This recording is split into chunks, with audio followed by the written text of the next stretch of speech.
এই হুনো খাউনটা নিয়ে এসে কইলাম বাড়িতে এসে খাইতে গেলে আবার কামের দেরি হইব, সন্ধ্যা হয়ে যাবো কাম করতে করতে। আচ্ছা ঠিক আছে, আমি নিয়ে আসুমনি, চিন্তা করো না। দেরি করো না কইলাম। আর আমি কিন্তু দুপুরবেলা তাড়াতাড়ি চলে আসবো, রান্না বান্নাটা ঠিকঠাক মতো কইরা রাখো। ঠিক আছে চলো। আব্বা এতক্ষণ ধরে চেষ্টা করতেছো, তারপর আগুন জ্বলতেছে না। লাকড়িটা কি ভেজা নাকি? তুই যেই হারে চোখের পানি নাকের পানি ছাড়তাছস, তাতে লাকড়ি এমনি ভিজা যাইবে। সমান অধিকার দিতে গিয়া এখন তো মনে হইতেছে চোখে দেখার অধিকারই হারায় ফেলামো বাপ্পলাই। তাই তো দেখতেছি। আবার জ্বলছে জ্বলছে জ্বলছে, ধাক্কা দাও ধাক্কা দাও, জোরে ধাক্কা দাও।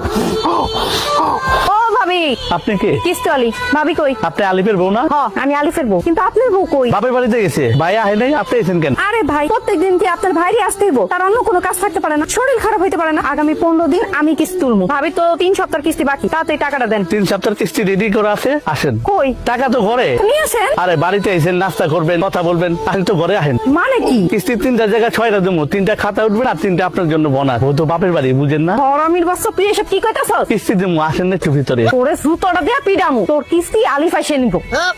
6 কিস্তি এক লাগে দিতাম কিন্তু। কিরে রান্নার খবর কি? রান্না হইছে? ভাত হইছে? সব ভাত তো হইছে, কিন্তু ছোট্ট একটা সমস্যা হয়ে গেছে। সমস্যা কি হইছে?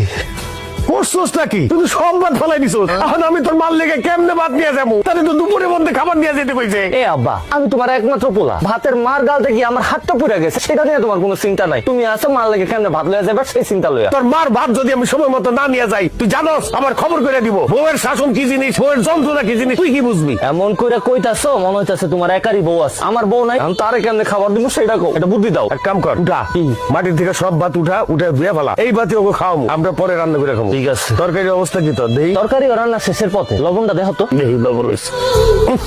করছস কি? কিসে? লবণই তো দেশ নাই। কি কো, লবণ দিছি তো, খারাপ আবার দিতাছি। দে এবার দেখো তো। দেখি হয় নাই তো, আরো দে। এবার দেখো, হুসকেন সব হারাইয়া ফেলাইছো। তুমি তো একই চামচের থেকে বারবার লবণ সাইকা দেখতেছো। লবণটা হইবটা কেমনে? এখান থেকে দেখো, পাতিল থেকে দেখো, দেখো। ঠিক আছে? ইয়াল্লাহ, এত লবণ দেয় মানুষ? তুমি নিজেই তো আমার লবণ দিতে কইলা, তাহলে এখন কি করুম? পানি দে, বাইন্ডাল বাইন্ডাল। কি করলি তুই? তুই কি এই তরকারির মধ্যে গোসল করবি? এত পানি দেয় কেউ? কি কো আব্বা, তুমিই তো আমার পানি ঢালতে কইলা। তোর মার সামনে তো আমি মুখ দেখাইতে পারুম না, লজ্জায়। খালি মার কথা লয়ে আইছো। আমি আমার বউয়ের সামনে কেমনে মুখ দেখামু? মারে আমি বুঝাই রাখবো, তুমি চিন্তা করো না। কি আর করবি? এগুলাই দিয়া দে, এগুলা লয়ে যাই। আল্লাহ জানে আজকে কি কবলে আছে। এটাই লয়ে যাও, যা আছে কপালে। হে বলা বেগম, আসো খাইয়া দাও, আসো আসো। এ বিকাল বাজে 4টা, তুমি এত করে খাও না? একটু দেরি হয়ে গেল, কি করুম কও? খাও।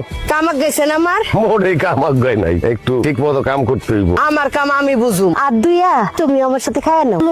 কে খাইতে হইব? তুমি প্লেটে খাও আর আমি বাটিতে খাইতেছি। প্রথম রান্না করছি তো, এর লিগে একটু বড় সুস্বাদু হয়েছে।